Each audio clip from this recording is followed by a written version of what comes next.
Okay, I do apologise for being just a couple of minutes late. I was throwing everything together at the last minute, and for the last, I don't know, what is it, hour or so, my office keeps falling apart. Things keep falling away as the glue sort of heats up. It's getting warmer in here, and apparently the the glue's not holding things in place. It's a bit weird, but I'm here, so don't freak out. I'm just getting organised and making sure that, that everything is where it's supposed to be. Which I found honestly to be a little bit difficult today. I don't know why it's been so difficult. These things do happen though, technical issues. And I was not guessing that glue would start coming adrift as I was doing this. Okay, you will find the start time for this video down in the description, which I will certainly post fairly shortly. What you will notice is that the video will be unlisted once it is no longer live. So if you want to watch the live stream, you'll need to be a patron to be able to do that. Fortunately, F. Hubber is here. So F. Hubber is the one who sent me all the notes on this particular topic after a discussion we had about hatching baby dragons and bringing up baby dragons, and it's a topic that I am one of the dungeon masters who has allowed this in my game. I will talk about it very shortly. Now, if you haven't been part of my live streams before, normally what I do is I present everything first, and then once I've done that, I then open it up for questions and answers, which I am sure there's going to be plenty of questions to be asked near the end of this. So feel free to hang around and we'll go from there. Okay, so you will see my face today. It is going to happen, and I have truckloads of notes. F. Hubber has sent me a lot of information. Hello, how's it going? Let me just make sure I am ready for my transition screen. We're going to use some slides today. I thought we'd use some slides. It feels like a simple and sensible thing to do. Get rid of my earplugs because I don't really need those anymore. We'll unplug them.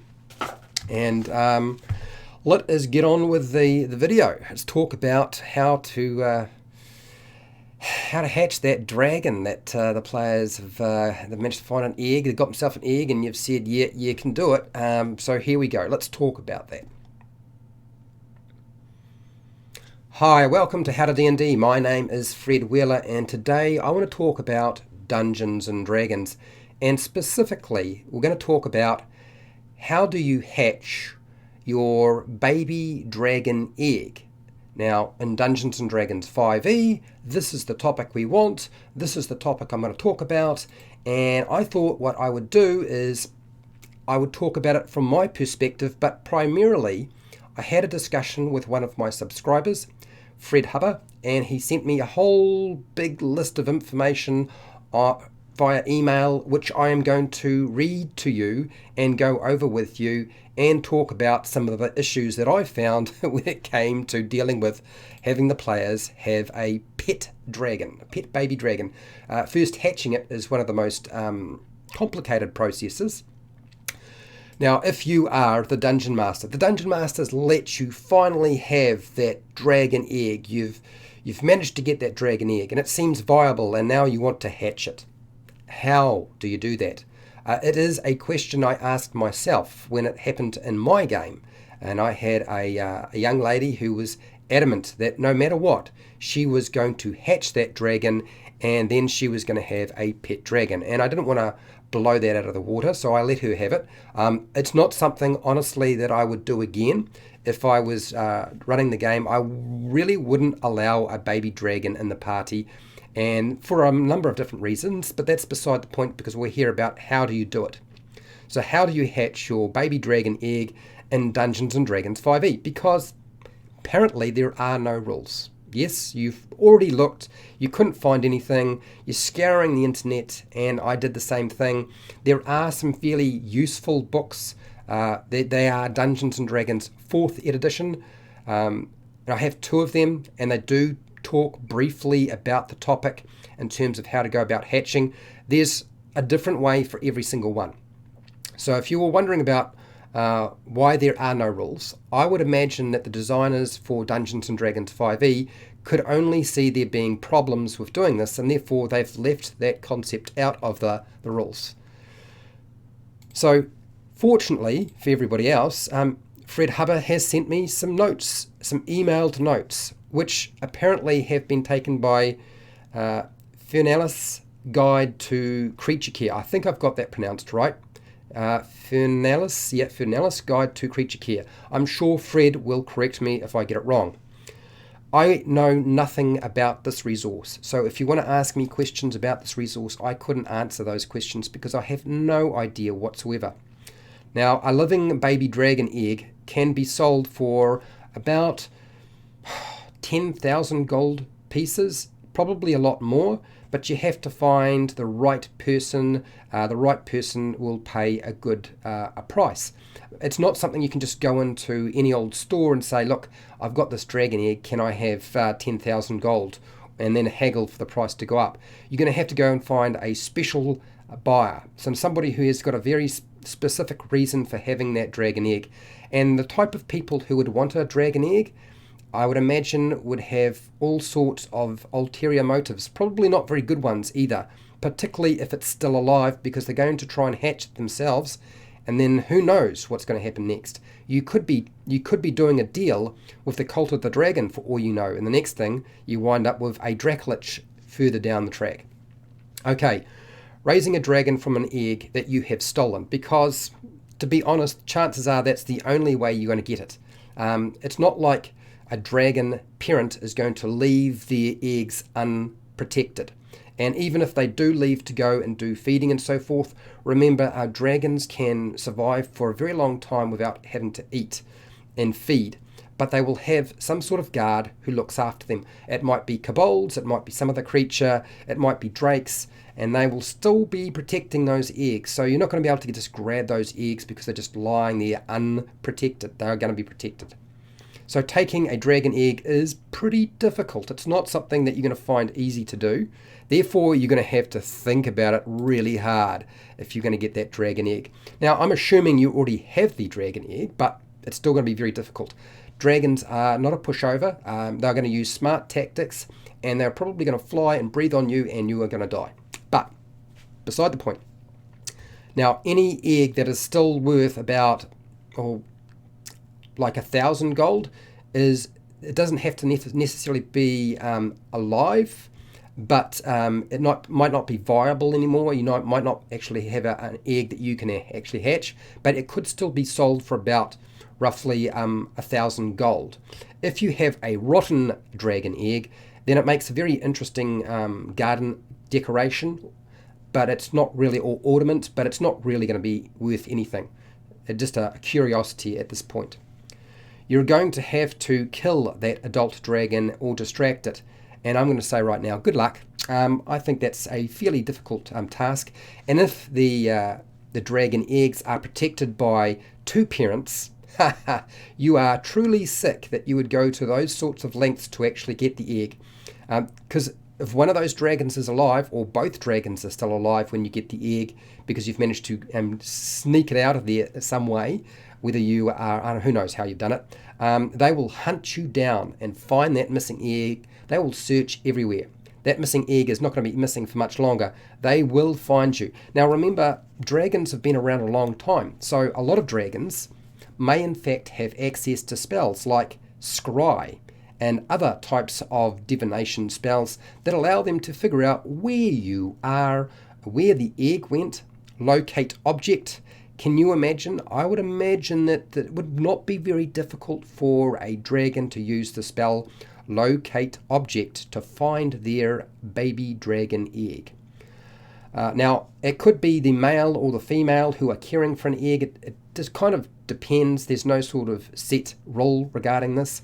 Different dragons have a range of ways and different requirements in terms of hatching. So I can't cover all of the different ways that you could go about doing this, because there are so many different types of dragons, and therefore it's going to get quite complicated, and I can't go over all of that in one video. It would be sort of ridiculous. Okay, so here is some advice.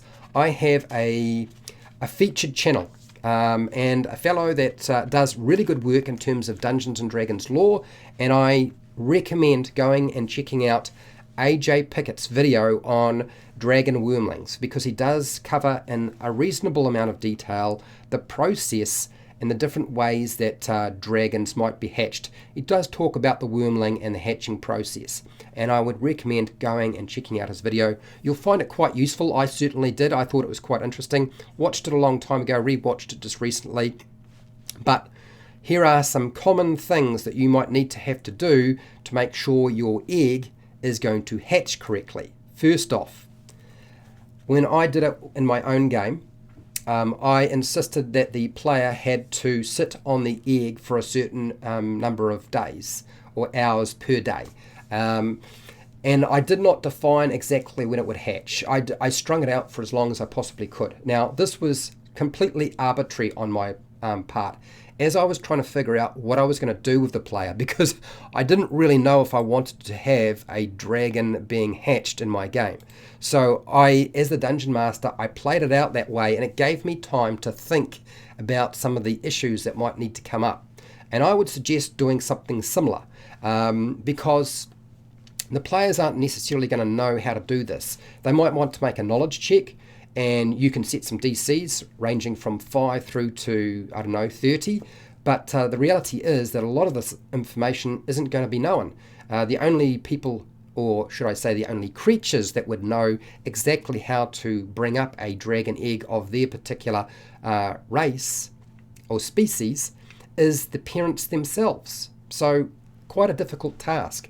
So there won't be an awful lot of information they can glean by doing research and making a knowledge check.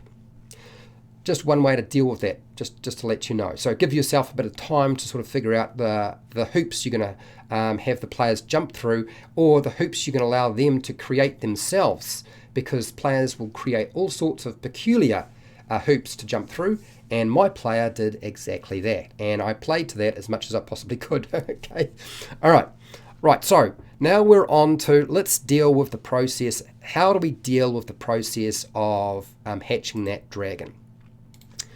Common chromatic and metallic dragon eggs need to be on a bed of gems and precious metals. Now, this can be a range of different precious metals and gems, but the concept is that they will lose their viability if they're not sitting on those gems. So that means that a dragon's treasure hoard is not just a product of greed, it's a product of, this is what I need to actually allow me to lay my clutch and have them become little baby dragons. So now, to give you an idea, a dragon will lay anywhere from 2 through to about 5 or 6 eggs every hatching. So that's quite a few for a creature of this size. It's not a huge amount when you consider something like other creatures, but certainly still enough. And I'll explain to you how this works in terms of treasure and what you will need. Okay, so the egg can survive about 2 days if it's not sitting on its bed of gems and precious metals, and all of the other conditions that are required to actually breed this particular type of dragon egg, to get it to actually hatch. So there are lots of different requirements, and if you break any of those conditions and requirements, then it's only going to survive about 2 days out of that environment. So if they start trying to transport the egg from one location to another, well, that just stops everything. So you now have a situation where your player has to stop with what they're doing and really just stay put. Otherwise, they can't actually hatch the egg. So that sort of makes things a bit more difficult. You need double the weight in treasure with your treasure pile based on the weight of the egg. Okay, so whatever the weight of the egg is, you need twice that weight in precious metals and gems to actually hatch the egg out. Better metals and gems will require you to have less treasure and produce a better result in terms of the hatching process. Gold is recommended. Things like copper, not recommended. You would need an awful large amount of copper to make a dragon egg actually produce a dragon. So honestly, don't think that's going to be very useful to you. I don't think it's going to be very easy for you to achieve either. Okay, you need to turn the egg. Usually most eggs have to be turned twice a day. Now, that means they have to sit still. So you can't just chuck it in your backpack and away you go. Okay? Now, the way that you turn the egg, there is a specific way that each egg is turned.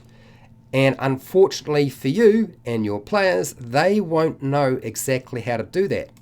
In fact, what you'll find is that only the parent dragon will know exactly the correct method and process for turning the dragon egg.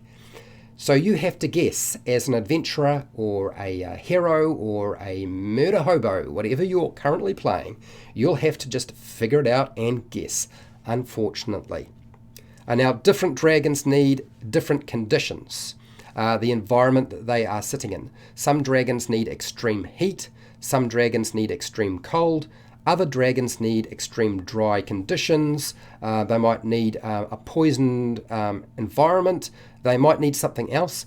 One of the easiest ways to understand the conditions and the environment that the dragon egg must be in for it to hatch is to look at where it was found.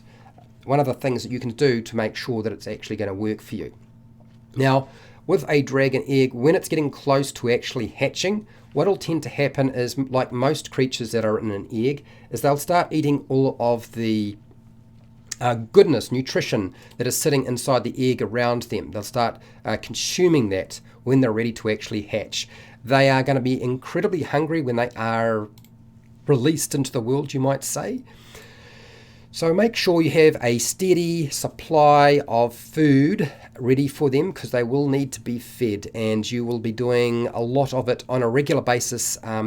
Baby dragons, much like any baby, require constant feeding, and they will do a lot of sleeping and things like that. So the concepts regarding how to deal with the baby dragon after it hatches are very much like a real baby, because when it comes to dragon babies, most of the lore and concepts behind that have been based on what people have taken from the real world and try to impose it or transpose it onto the fantasy world of Dungeons and Dragons or any kind of fantasy world.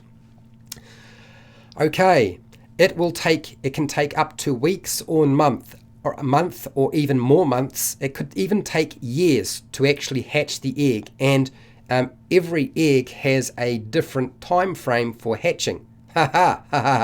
So you could drag this out for quite some time. Now, there is a debate about how long you might actually have to sort of, do you have to sit on the egg? Can it just sit on the precious metals? All that sort of stuff. How long will it take? So you're looking at either weeks, months, or years. Oh yeah. You might be able to shorten that time down by doing things like adding more precious metals to the pile, or providing a really rich environment for it to develop in. Those are all sort of possibilities. Special dragon eggs might not hatch until their parents die due to whatever sort of conditions have been set up. So you might find that a very special dragon egg just doesn't actually mature until the adult dragon perishes, particularly if this is sort of the normal cycle for them. Dragons are different, they're not all the same. Other special eggs might only hatch upon certain planetary alignments. If the planets are aligned in a particular way, then there might be a prophecy that has to pass before the egg develops. And so no matter what you do, it's only going to hatch under those conditions. These special dragon eggs can be left in any environment and can withstand, when it comes to special dragon eggs, they can withstand all sorts of different environments and conditions. And they don't have to sit on a bed of treasure. They might be mistaken for a petrified egg with unusual shells that can be penetrated with mundane tools or a magic item. You'll find often that dragon eggs that are special in nature require special tools or magic to actually break through their hard shell. The hatchling will be extremely hungry, as I said before, so make sure you have plenty of meat available, because usually they're going to require that. A forest dragon hatchling will only eat a certain type of vegetation. So some dragons are going to require vegetation. So forest dragons, vegetation. And so you're going to have to figure out, what is that? Some may need gold ore or gold ore, not just metal ore, but gold ore. Certainly gold dragons, they will consume a diet of gold. So you thought this was going to be a cheap process. Well, no, it's going to be a lot more difficult than that. Most dragons are under about 2 feet long when they actually come out of the egg. Some eggs can grow up to quite a large size. And when it comes to the nature of different types of eggs, I really highly recommend going and checking out AJ Pickett's video on dragon wormlings, because he does go over a lot of it. There are 2 books that Dungeons & Dragons 4E put out, which are lore books that are on dragons. And they actually highlight a lot of different specific elements to each of the different types of dragons, the chromatic and the metallic. And they go into a lot of detail specifically about the dragon you might be looking for. So those are good resources if you're needing very specific information. Hatchlings can range from about 5 pounds to 50 pounds when they break through their shell. They sometimes double in weight as rapidly of like 4 hours, sometimes the first day, just depends. And voila, there you have it. You have some baby dragons to deal with. When it comes to flight time, that can vary. You must provide 10 times as much weight to deal with the dragon itself. So in the first 2 weeks, it's eating quite a lot of weight and food. Unfortunately, the first day is the only time that it doubles in size. It grows rapidly in that period. They might double in weight again each week in the first month. The average hatchling will be about, 500 pounds in the first 4 weeks, regardless of being 2 pounds or 50 pounds when they hatch. Their need for physical food will diminish as the hatchling absorbs more elements and energy and nutrients from their environment. Remember, they don't just eat to grow. They need an environment to help make them expand and develop and change in their proportions. Treasure piles are absolutely vital for this process. Within a week, a hatchling will commence producing small bursts of breath weapony stuff. Yes, that means the breath weapon comes out. So you can look forward to all sorts of damage occurring because they will test it out. Initially, they have very little control of their breath weapon, so it look more like a sneeze or an allergy, and then result in problems. A little burst of energy and maybe the loss of 2 hit points, which is probably why the Game of Thrones lady who brought up those dragons was always seemed to be covered in soot and dirt from all of the burn marks and the soot produced from the baby dragons as they let loose with their dragon breath. You're going to have a lot of good fun dealing with that. I don't envy you at all. Sorry, I'll stop laughing. For 2 months to a year, the wormling will spend most of its time sleeping, much of it as a very young pup or kitten, and they are very active when they do wake up, and suddenly they're going to be full of energy, running around. You know what I'm talking about. Just imagine a small toddler hyped up on sugar, something like that. They must be returned to their nest or precious metals so that they can absorb energy and sleep. Otherwise, it's going to cause a few problems. You can imagine what would happen to a newly born baby if it does not get the sleep it needs. A lot of poor behavior, a lot of crying and upsetness. So you have your work cut out for you, hatching and looking after that baby egg. And I am going to tell you now, it is much harder to deal with than you can possibly imagine, which is why, as a general rule, I will never attempt it again. I am going to thank Fred Hubber for providing me this information. I have pulled out most of the stuff that he wrote down. I am certainly willing to make his notes available if people want, but I'm probably going to chuck that onto the Patreon page Fred doesn't need the notes because he's got them, and if Fred decides to share the notes with everybody else on Facebook or somewhere else, that's his choice, because they are his notes anyway. But I've covered as much as I could, and I've added in just a little bit of extra stuff from AJ Pickett and from my own personal experience and sort of how it played out for me. Now, look, I'm hoping that this video was helpful in some way to you. I have hundreds of videos for Dungeon Masters and players, and you're welcome to go and check those out. I don't have a lot on hatching dragons, but certainly I do have a lot of videos that could be very helpful to you. I have a Patreon page where you can go and check out the stuff that goes live. All of the live streams go unlisted and are available for patrons to watch later on, particularly the Q&A at the end.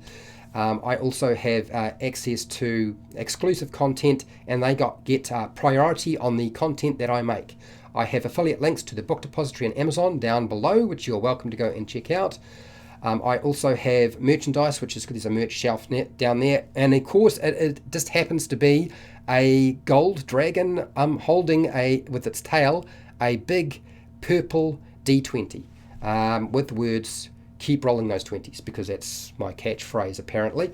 And look, make sure to share, like, and subscribe, because that's the thing to do. Hit the bell button to be notified when I go live and when I publish new videos, because I go live a lot and I publish like stupid a number of videos, like way too many. It's crazy. And then, hey, till next time, keep rolling those 20s. Where is it? Ah, ha, ha, ha, ha. That's the 20. Roll those 20s.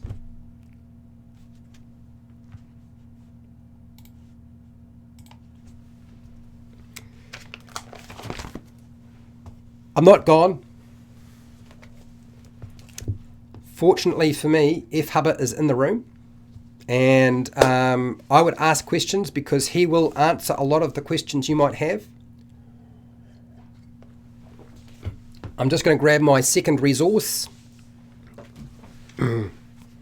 and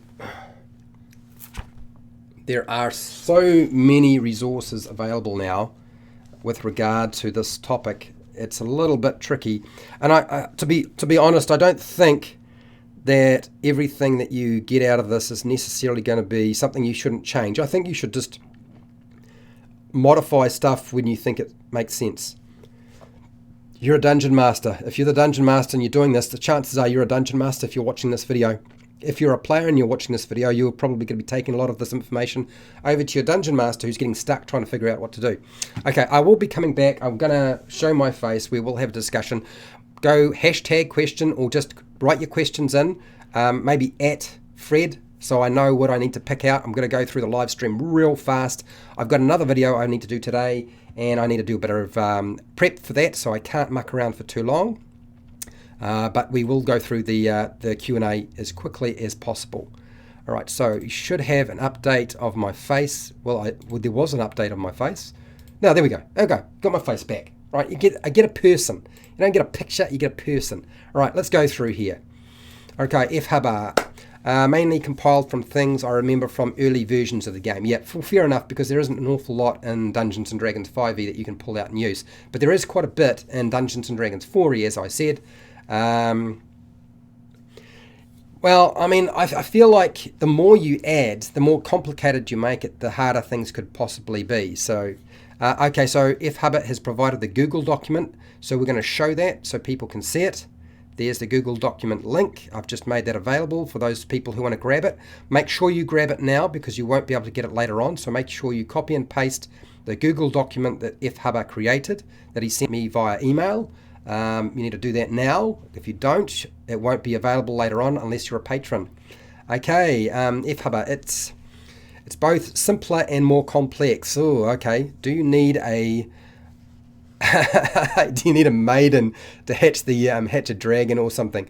I assumed Mother Nature just handled these things like hatching. Well, I suppose you could just say, Mother Nature will make it work out. What's that, Matt? Love the background, Fred, especially those mushrooms. Yes, they are edible mushrooms, by the way. All sorts of peculiar things can happen.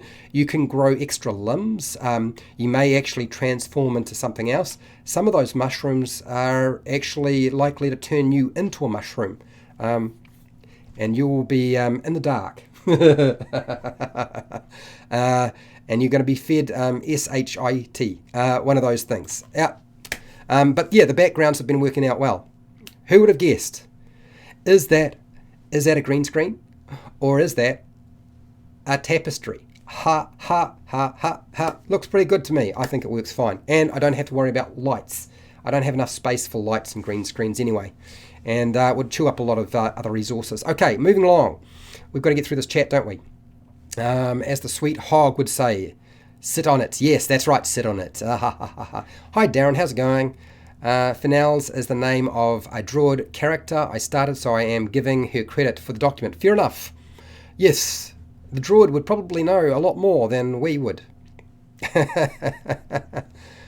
F. Hubbard did a fantastic job. I have taken a long time to actually get around to doing this.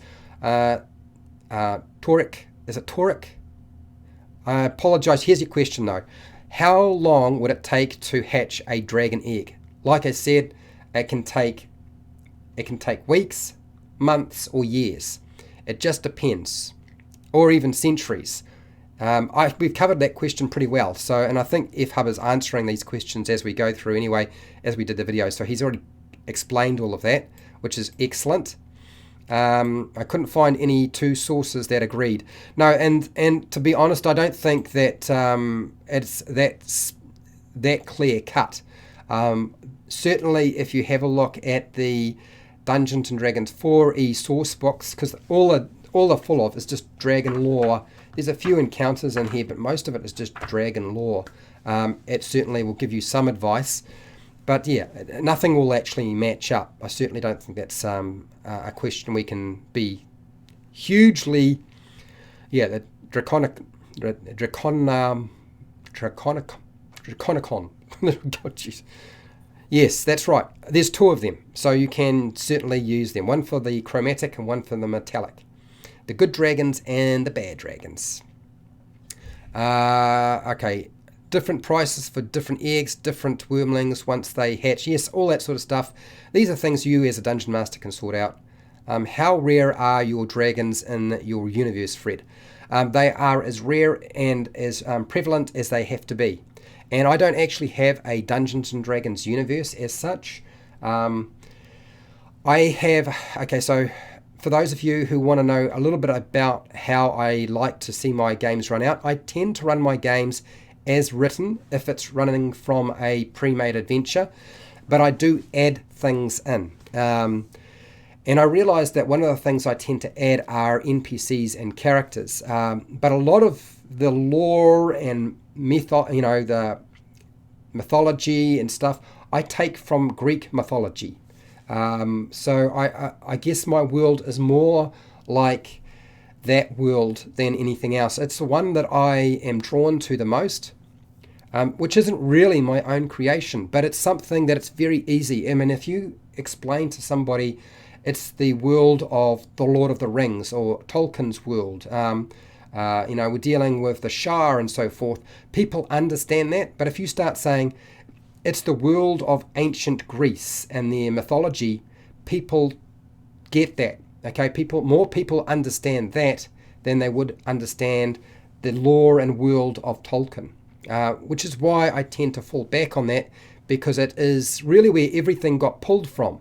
To be honest, Dungeons and Dragons has been taken from a lot of the legends and mythology that has permeated through the Greek literature and culture, and that's where I tend to draw a lot of that. So my world tends to be a lot like that. So you'll notice that the Greeks didn't really talk about dragons that much. So dragons, when they show up, tend to be really dangerous, and they tend to be rare. And if you see a lot of them, bad things are happening. But it does vary. So I mix things up. Been too long since I read the books, but Dragonlance covers some of this. Yes, I bet it does. Okay, F. Hubba. My dragons are uncommon. A campaign might see 2 and 3 years of weekly gaming. I tend to not drop too many dragons, and when they do, they usually pulverize the party and they regret. So they wind up having to level up for who knows how long before they go back, and then of course the dragon's gotten a bit more powerful. But that's just me. Usually dragons I save for high level play. F Hubba, some things I was purposely vague on. I think that's actually fair enough, Fred. I honestly think that's a good idea. The DM needs to have plenty of room to play with the rules of his world. And yeah, look, what F Hubba put together and what I've talked about, these are not absolutes. These are it's just a framework for you to start with. Great video, nevertheless. Okay, good. I'm glad you enjoyed it. I told Fred when he made the notes that chances are people would love this topic, and it seems that it will certainly do well, and I'm glad. And I was a little bit upset. I was looking on YouTube and the internet, and there was hardly any information. I thought, well, okay, well there needs to be some, so here it is. We've got some. F Hubba, there's always a player that wants to have the PC ride a dragon. Yeah, well I've had my players riding dragons, but they were high level, and those dragons were only doing it as a favor and for a limited amount of time. The link should be available now, Darren. If you have a look up in the chat and you find F Hubba, the link should be available. I just clicked the show, so it's not hidden. So you should be able to find the link to get it if you need it, for those of you who want access to it. And you can always approach F Hubba at a later date and ask him for the link. Okay. I can't click that. Yeah, no, you can't. You have to copy and paste. Copy the link out of there. You can't, it won't be active. You have to copy the link. So highlight it, copy it, and paste it. That's where the Google Doc is. Okay? All right. Okay. So I think we've covered that. Darren, you can't even see the link. Well, you should be able to see the link now. And I'm pretty sure Fred is on my Facebook group. So, I suppose it could be linked there as well if you really wanted to. Okay. Torek. It's above but not hyperlinked. That's right. It is above but not hyperlinked. When he edits and revises, I can put the linkable in the comments. Yeah, that's right. So the link can go in the comments section when the edited version goes through, so anybody can pick it up. Good idea, Fred. Why not? And I would like you to all thank Fred for all of his hard work, because I didn't have to really do very much. I was trying to copy down and paraphrase everything in my notebook, which in the end I realized was there was so much information. I was like, I got part way through, and the rest I sort of had to pull directly. I was only a few lines off the email that he sent me. But hi Joan, hello, how's it going? Hopefully this was useful to you. Look, I need to get going because we've covered the topic. There don't seem to be any more questions. The live stream will go to the patrons very shortly, and the edited version I hope will get up at some point. But I need to go and do some homework because I'm doing a video on the rise of Tiamat. So that's MacArthur Crimson. So I have some homework to do, and I still haven't finished doing my homework. So I need to go and do that and get everything sorted out. So, but thank you for my patrons. Thank you, Fred, for sending all the information through to me. It's wonderful. And I am going to take off because I have a lot of work to do ahead of me. So have a good night, day, morning, afternoon, wherever you are in the world. Look after your family and friends. Look after yourself. And hey, till next time, keep rolling those 20s.